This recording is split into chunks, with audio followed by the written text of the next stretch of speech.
Bos, ini duitnya buat apaan? Daddy. Hai. You look so happy. Ada apa? Guess what? Tadi aku anterin Om Alex ke rumah sakit. Daddy sadis juga ya, bisa sampai bikin Om Alex babak belur kayak gitu. Keren. Kamu ngapain nganterin Alex ke rumah sakit? Percuma lah Daddy bikin dia susah. Untuk apa? Ya nggak apa-apa lah, Dad. Tugas Daddy aja yang ngancurin Om Alex. Kalau aku pura-pura baik depan Om Alex biar Om Alex pikir tuh aku baik. Kalau misalnya aku jahat kan nanti yang ada Om Alex ilfeel sama aku dan nggak bolehin aku sama pangeran. Iya nggak? Aku jadi merasa sudah kelewatan. Bikin hidup Alex hancur cuman gara-gara ingin menuruti kemauan Mel. Tapi semua sudah terlambat. Gak mungkin juga kalau tiba-tiba aku baik sama Alex. Bisa-bisa Alex jadi ngeremehin aku. Dad, kayaknya aku berubah pikiran deh. Waktu itu kan aku minta Daddy jangan terlalu tekan Om Alex.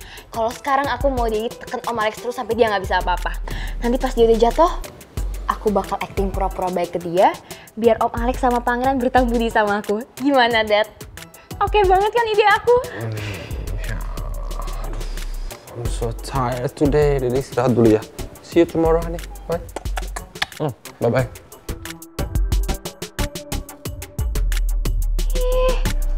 Daddy nggak asik banget sih. Om Jojo, emang Daddy habis ngapain seharian sampai capek kayak gitu? Ya Pak Bos kerja lah non. Tahu sendiri kan Pak Bos kan super sibuk. Wirawiri, metang sini, metang sana. Ini aja baru meeting sama orang Dubai. Terus, itu amplop apa isinya? Hah? Kok jadi gelagapan gitu sih? Apa? Ini ganjalan mobil non. Soalnya tadi mobil mundur-mundur non. Makanya Om Jojo ganjal pakai ini. Bentar ya non ya. Om Jojo parkirin mobil dulu. Bentar ya. Ganjalan mobil? Gue nggak yakin deh. Ini pasti Om Jojo bohong.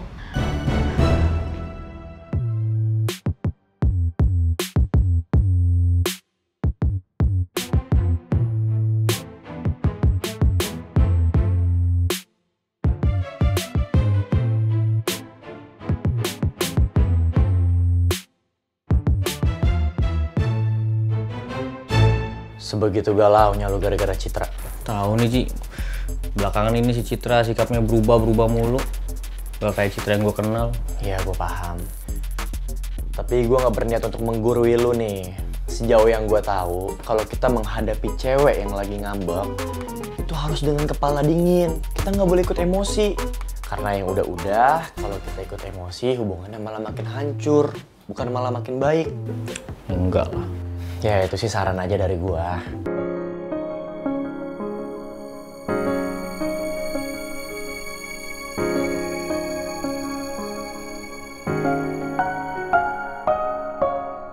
Gue belum pernah ngerasa secapek ini sebelumnya.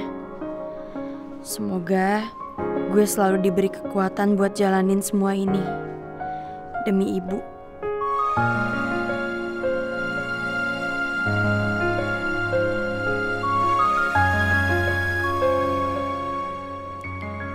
Gue gak tahu apa jadinya hidup gue tanpa Rizky. Dia udah banyak banget bantuin gue. Makasih ya Ki, buat semuanya.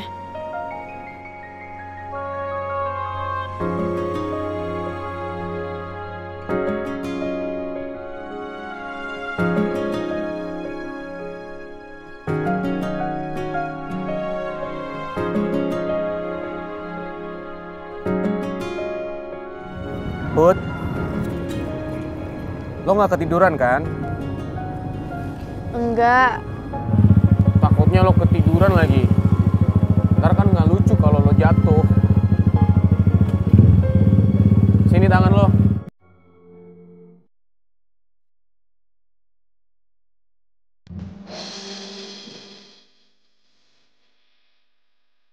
Satunya mana?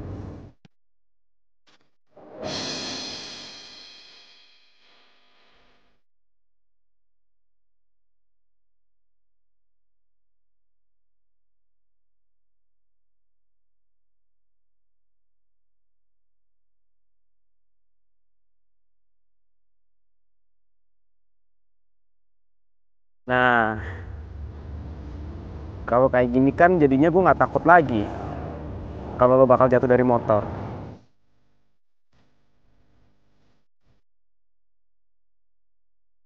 Sekarang lo aman. Jadi kalau lo mau tidur juga nggak apa-apa. Nanti kalau udah nyampe, baru gue bangunin.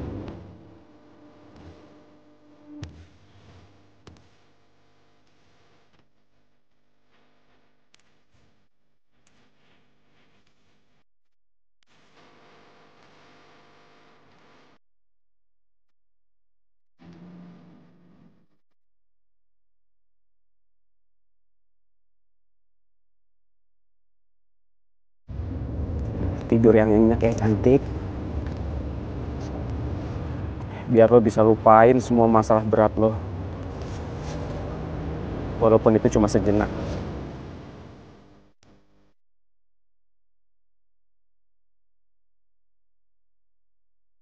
Sekarang lo aman sama gua. Jadi lo tenang. Tidur yang nyenyak. Mimpi yang indah.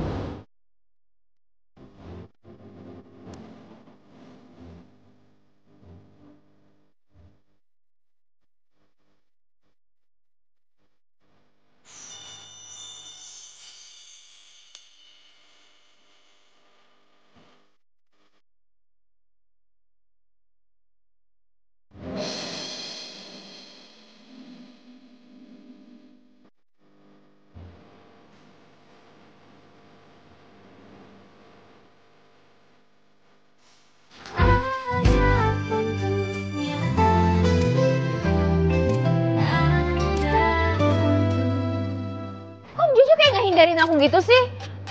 Ada yang diumpetin ya? Enggak, siapa bilang? Bohong. Terus tugas yang aku suruh mana? Udah tahu belum? Siapa perempuan yang lagi deket sama my daddy? Om Jojo, kok kegelagapan gitu sih? Jawab dong. Apa jangan-jangan Om Jojo belum cari tahu ya? Om Jojo udah nggak nurut sama aku lagi. Enggak, Non, bukan gitu. Terus apa dong? Ya udah, nanti aku bilangin Dedi suruh pecat aja Om Jojo. Aduh, Non Mel. Gini loh, Non ya. Om Jojo itu udah anggap Non Mel itu seperti saudara Om Jojo sendiri. Dikit-dikit mau pecat, dikit-dikit mau pecat. Tega banget sih Non sama Om Jojo. Habisnya sih Om Jojo nggak CS lagi sama aku.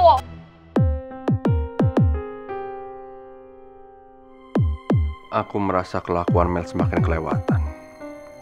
Aku nggak bisa terus-terusan nurutin kemauan dia.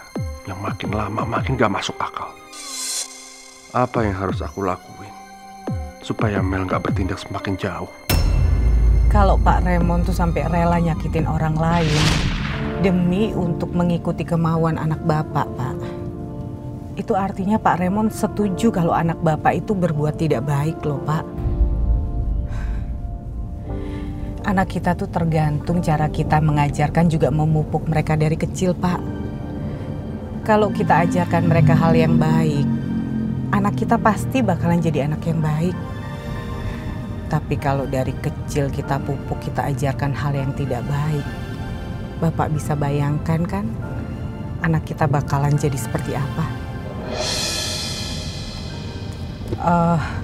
Kalau untuk masalah anak perempuan yang Bapak bilang sudah merebut pacar anak Bapak, saya rasa Bapak tuh harus mendengar dari dua sisi kalau Bapak memang ingin melakukan hal yang lebih lanjut ya Pak. Karena nih Pak, jujur setelah Bapak cerita kalau Bapak udah menekan anak perempuan itu, saya tuh sangat merasa prihatin ya Pak ya. Karena saya nggak bisa bayangkan kalau saya jadi ibu anak itu.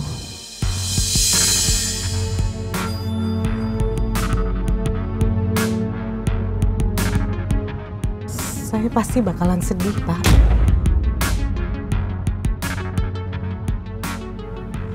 Apalagi kalau saya tahu yang melakukan itu orang dewasa.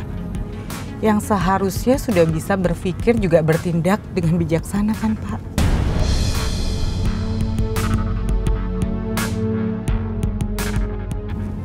Oh ya, saya jadi ingat masalah anak saya. Anak saya itu ya setiap ada masalah, dia itu seringkali diem, bahkan gak cerita sama saya, Pak. Kalau saya tanya, yang ada dia seringkali bilang dia itu gak ada masalah. Padahal saya tahu dia ada masalah. Dan itu jujur buat saya sedih ya, Pak. Karena saya gak bisa bantuin apa-apa. Karena dia gak cerita apa-apa ke saya. Ngurusin anak remaja itu benar-benar complicated ya, Bu. Apalagi tanpa seorang sosok istri. Saya benar-benar kewalahan dibikinnya. Iya, memang setiap anak makin dewasa, masalah mereka itu pasti bakalan makin banyak, Pak. Yang penting, mereka harus belajar untuk bisa selesai masalahnya sendiri. Dan kita juga sebagai orang tua harusnya nggak ikut campur. Pak Raymond tuh boleh memanjakan anak. Tapi Bapak harus ingat ya, Pak, jangan sampai itu merugikan anak Bapak sendiri. Juga merugikan orang lain.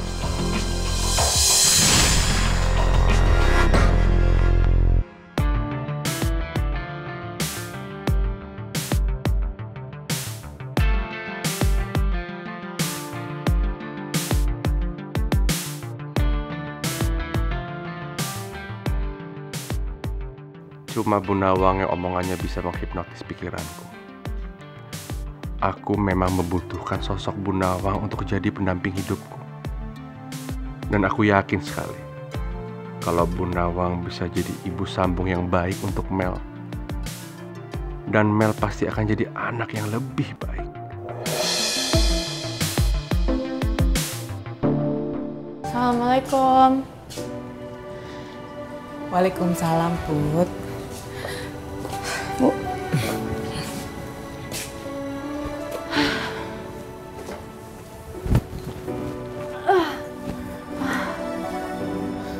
Put, Ibu tuh khawatir loh lihat kamu belakangan ini. Kamu tuh berangkat pagi, pulang malam, terus kecapean kayak begini kan. Yang ada Ibu takut kamu sakit, sayang.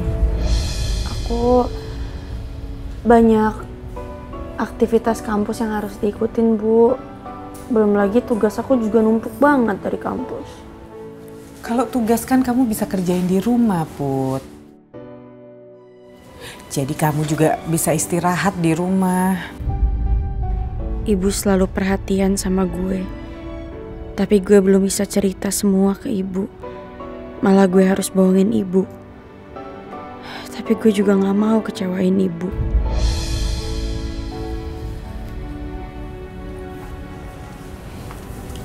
Put, Ibu tuh bisa dengerin suara hati kamu loh.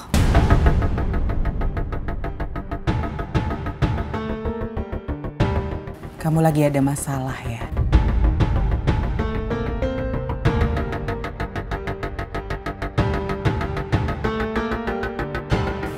Ibu bisa dengar suara hati aku. Ibu tuh gak perlu dengerin suara hati kamu. Dari Ibu ngeliatin kamu, Ibu tahu kalau kamu tuh ada masalah. Karena kita itu punya ikatan batin yang kuat. Gue pikir Ibu bisa dengar suara hati gue. Put, jujur dong ke Ibu, kamu ada masalah apa, sayang? Aku cuman pikirin masalah kampus, Bu. Pokoknya gimana pun caranya, aku harus dapat nilai yang maksimal supaya aku bisa pertahanin beasiswa aku di kampus. Ibu bangga banget sama kamu. Mudah-mudahan nanti di Surabaya kamu bisa lanjutin beasiswa kamu ya. Emangnya kita jadi ya, Bu, ke Surabaya? Ibu yakin kerjaan Ibu di sini gimana? Iya, Put. Ibu yakin.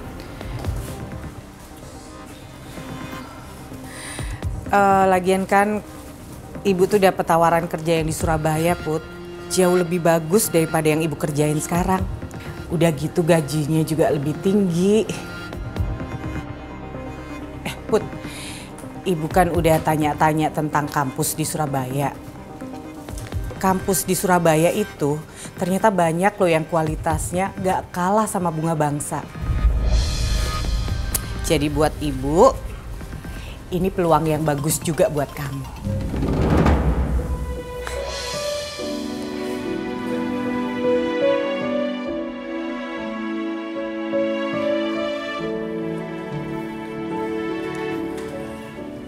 Put,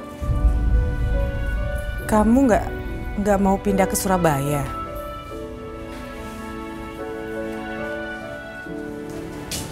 Minum dulu.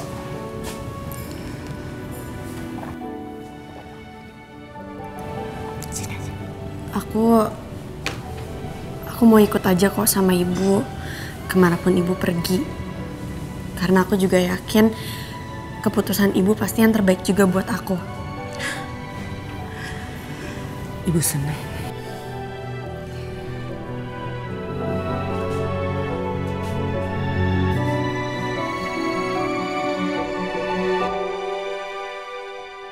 Padahal kalau gue pindah kampus, surat keterangan yang dikeluarin dari kampus pasti isinya soal pencabutan beasiswa. Dan ibu bakal tahu semuanya. Tapi mungkin kepindahan ini emang yang terbaik buat gue dan ibu. Gue gak mau kalau ibu sampai kena masalah gara-gara gue. Seandainya gue nekat tinggal di sini. Put, kenapa? Enggak Bu, aku capek banget. Aku ke kamar ya mau tidur. Iya, kamu istirahat ya.